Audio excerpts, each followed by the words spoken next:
윤석열 대통령 지지율이 사뭇 가파르게 상승선을 타고 있습니다. 40%에 육박하고 있는데요. 40%라고 봐도 뭐 무난할 만큼 그렇게 솟아오르고 있고, 지난 4주 동안 연속으로 지지율이 오르고 있습니다.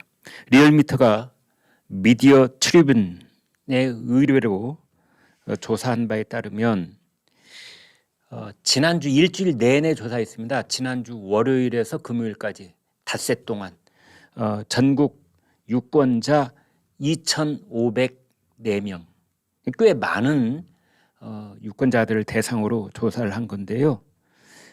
국정 수행에 대한 긍정 평가가 39%로 나왔습니다. 매우 잘함 24, 잘하는 편 15.1 이렇게 되어 있습니다. 이것은 그 미국 국빈 방문을 하면서 한미 정상회담을 계기로 촉발되기 시작해서 한일 정상회담 뭐 그런 영향도 있었고, 그 이후로 이런 것들이 이제 이어지고 있는 겁니다. 최근 4주 동안에 무려 6.4%포인트가 올랐습니다. 이렇게 4주 연속 윤석열 대통령 지지율이 오른 것은 윤 정부 출범 이후 처음 있는 일입니다. 한때는 윤석열 대통령의 지지율을 깎아먹는 요소 중에 하나가 외교 안보 정책이었거든요. 너무나 일방적으로 밀어붙이는 것 아니냐, 뭐 이런 게 있었는데, 이제 그런 분석에 흔들리지 않고 본인의 그 외교 방향, 철학, 이것을 꿋꿋하게 쭉 지켜온 결과 이제는 드디어 국민들이 그것을 알아주고 그것이 성과를 내고, 그러면서 외교 안보 분야가 오히려 윤석열 대통령의 지지율을 받쳐주는 그런 역할을 하고 있다. 이제 거기에다가 광주 5.18 기념식 참석, 이것도 플러스 요인이었다, 이렇게 보고 있지요. 그 5.18 그 희생자들의 어머니들하고 같이 이렇게 나란히 서서 한 200m 비가 막 내리는데 이 우의도 안 입고 우산도 안 쓰고 그대로 이렇게 쭉 걸어갔던 모습 있지 않습니까? 이제 이런 것들이 참 잘했다, 보기 좋았다, 이제 이런 평가가 나오고 있습니다. 게다가 민주당의 여러 가지 악재가 또 반사 효과를 좀 내기도 했다, 이제 이렇게 볼 수 있는 거죠. 돈봉투 살포, 김남국, 코인게이트 등등입니다. 그런데 여기서 아주 괄목할 만한 점이 있는데요. 그러면은 윤석열 대통령은 어디에서 이 지지율에 가장 큰 힘을 얻었을까를 봤더니 20대. 여기서 20대라고 하는 것은 18살에서 29살. 고등학교 3학년이거나 고등학교 3학년을 졸업하고 대학교 1학년 때부터 쭉 포함을 해서 29살. 여기까지를 말하는데, 이 20대에서의 지지율이 무려 11.1%포인트가 올랐습니다. 11%포인트가 오른 겁니다. 이것은 급등했다는 표현을 씀직한 그런 현상이라고 볼 수가 있습니다. 30대에서는 역시 5.3%포인트가 올랐습니다. 자, 그래서 이렇게 20대, 30대, 이 젊은 층, MZ세대라고 하는, 여기에서 윤석열 대통령 지지율이 가파른 상승 곡선을 그리고 있는 이유는 뭘까? 여러 가지가 나오고 있는데, 역시 그 흔들리지 않는 윤석열 대통령의 어떤 국정 철학, 이것을 드디어 20대들이 이제 알아보기 시작했다라는 점도 하나 있겠고, 또 하나는 코인게이트의 반사 효과다, 이런 점도 분명히 있는 겁니다. 20대, 30대의 특징 중에 하나가 매우 실리적이라는 데 있습니다. 실용적이고 동시에 실리적인 겁니다. 좌든 우든 진보든 보수든 가리지 않는다. 누가 국가를 위해서, 누가 국민을 위해서, 누가 젊은 세대들을 진심으로 위하고 있는가, 미래의 이 나라의 주역이 될 젊은 세대들을 장기적인 안목으로 누가 정확하게 살펴보고 있는가, 이런 판단을 암암리에 다 한다는 거죠. 말은 목소리는 크게 내고 있지 않을런지 몰라도 똑똑한 그 젊은 세대들은 다 마음속에 있는 주파나를 긍정적인 의미에서 다 튀겨보고 있는 겁니다. 이재명이 하는 얘기가 옳은 얘기인지, 윤 대통령이 하는 얘기가 옳은 얘기인지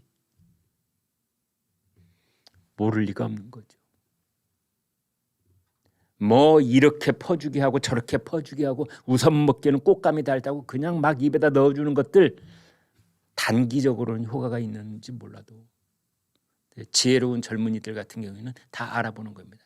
지금 내가 저거 받아 먹었다가 앞으로 10년 뒤 20년 뒤, 그리고 나도 이제 시집장가 가된 애들이 있게 될 텐데 그 아이들이 저것을 고스란히 짊어지고 그게 빚더미가 되고 말겠구나 라는 생각을 왜 못하겠습니까? 그런 것들이 이제 극명하게 드러난 것 중에 하나가 김남국도 그렇고 조국도 그렇고 결정적으로 이것은요 공정성 위반인 겁니다. 좋아, 김남국, 당신이 아무리 국회의원이어도 좋고 40대에 넘어간 변호사여도 좋고 뭐 이래도 좋고 저래도 좋은데 기회를 똑같이 달라. 기회를 똑같이 달라. 그리고 당신이 코인을 하든 주식을 하든 그 무엇을 하든 반칙을 범하지 마. 당신이 국회의원이든 당신이 고위공직자든 당신이 뭐 재벌 2세든 좋아. 그것 자체를 내가 뭐라고 뭐 시비 붙거나 그걸 샘내는 것 아니야. 기회만 똑같이 줘.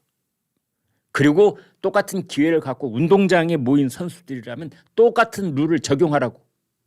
당신만 내부 정보를 빼냈거나 당신만 국회의원의 지위를 이용해가지고 무슨 법을 통과시키기 위해서 압박을 가하고, 그것이 그쪽 코인 거래소나 그쪽 게임 업계의 어떤 로비 대상이 될 수가 있고, 이런 건 절대 용서 못해. 못 참는다. 조국, 당신이 청와대 민정수석이고 당신이 서울대 로스쿨 교수고 당신이 법무장관이고 다 좋아. 그러나 당신 자식들을 대학에 보낼 때, 부산의전원에 보낼 때 우리하고 똑같이 경쟁할 수 있도록 해줘. 당신이 뭐 동양대 표창장 거짓말로 만들고 무슨 인턴 확인서, 당신 그 서울대 법대 거기에 친구들이 있는데 그 동료 교수들한테 뭐 주거니 받거니 해가지고 청와궁하고 뭐 주거니 받거니 해가지고 인턴 확인서 거짓로 만들고 이렇게 하지 말고, 당신 아들이 시간을 정확하게 뭐 80시간이면 80시간 내서 인턴을 제대로 했으면 확인서 떼고, 바빠서 못했으면 없는 거고. 다들 우리들은 그렇게 하는데 조국 당신 아들 딸만 뭐 특별할 거 없잖아. 이제 이거인 거죠. 그 생각이 조국 때 그 공정성, 그리고 김남국도 그 공정성. 김남국 당신도 코인했고 나도 코인했어. 당신은 60억을 갖고 했을는지 몰라도 그래 나는 600만 원 가지고 했다. 당신이 한 거에 1000분의 1밖에 안 돼. 그래도 공정하게 게임을 하자고. 이겁니다. 이거. 그 공정한 사회가 진행되고 있다는 믿음을 한순간에 무너뜨리는 사람들이 바로 조국, 김남국 이런 사람들인 겁니다.